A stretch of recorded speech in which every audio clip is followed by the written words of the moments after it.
स्वागत करती हूँ आप सभी का अपने YouTube चैनल पर। आज मैं एक बेटा विवाह गीत लेके आई हूँ। आप लोग कमेंट बताना कैसे लगा। बाबा पिछावरवा मालिया बसा तू है अरे मालिया बसा तू है अरे माउरा घुछाइया ना मोला रे लाला नावा अरे माउरा घुछाइया ना मोला रे लाला नावा माउरा पहिरी दुलहे गाय सासुरारिया यारे गाय सासुरारिया यारे सासु जे पूछिए के बात रे लाला नावा यारे सासु जे पूछिए के बात रे लाला नावा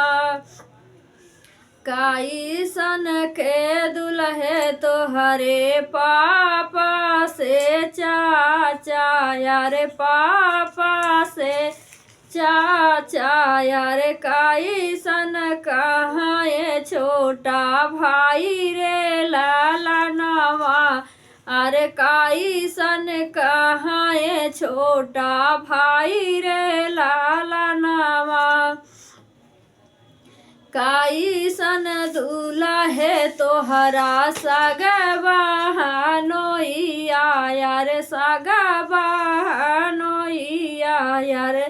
जेकारे से सोहेला बारात रे लाला नावा यार जेकारे से सोहेला बारात रे लाला नावा पियरी पगड़ी बांधे पियरी पगड़ी बांधे पापा से चाचा यारे पापा से चाचा यारे छाएला उमर छोटा भाई रे लाला नावा यारे छाएला उमर छोटा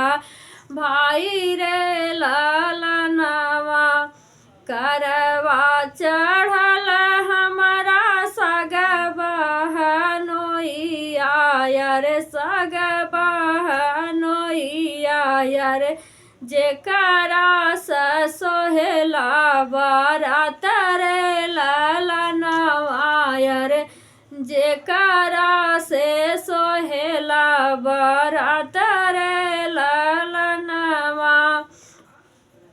ये तनी वचन सुनी सासु हो कावन देयर दुल्हे से बोलाई मुसु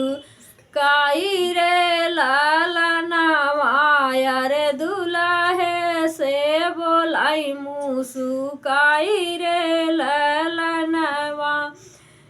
विदा कई देवई दुल्हे पापा से चाचा यारे पापा से चाचा यारे विदा कई देवई छोटा भाई रे लाला नावा यारे विदा कई देवई छोटा भाई रे लाला नावा एक नाही विदा करबई सग बहनोइया यार सग बहनोइया यार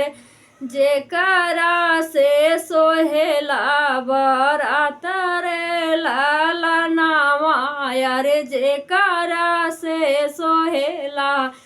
बारात रे लाला नावा राखिली हूँ मोरी सासू पापा से चाचा यारे पापा से चाचा यारे राखिली हूँ छोटा भाई रे लाला नावा यारे राखी जली हूँ छोटा भाई रे लाला नावा विदा कई दिहु सासु सग बहनोइया रे सग बहनोइया रे बहिनी जो हत होई हई रह रे लाला नवाया रे बहिनी जो हत होई हई रह रे लाला नवा रहिया जो हत होई हई बटिया लखत होई हई अरे नयना से डूरत होई हई आसुरे लाला नवाया रे नयना से ढूरत होई हई आसुरे लाला नवा।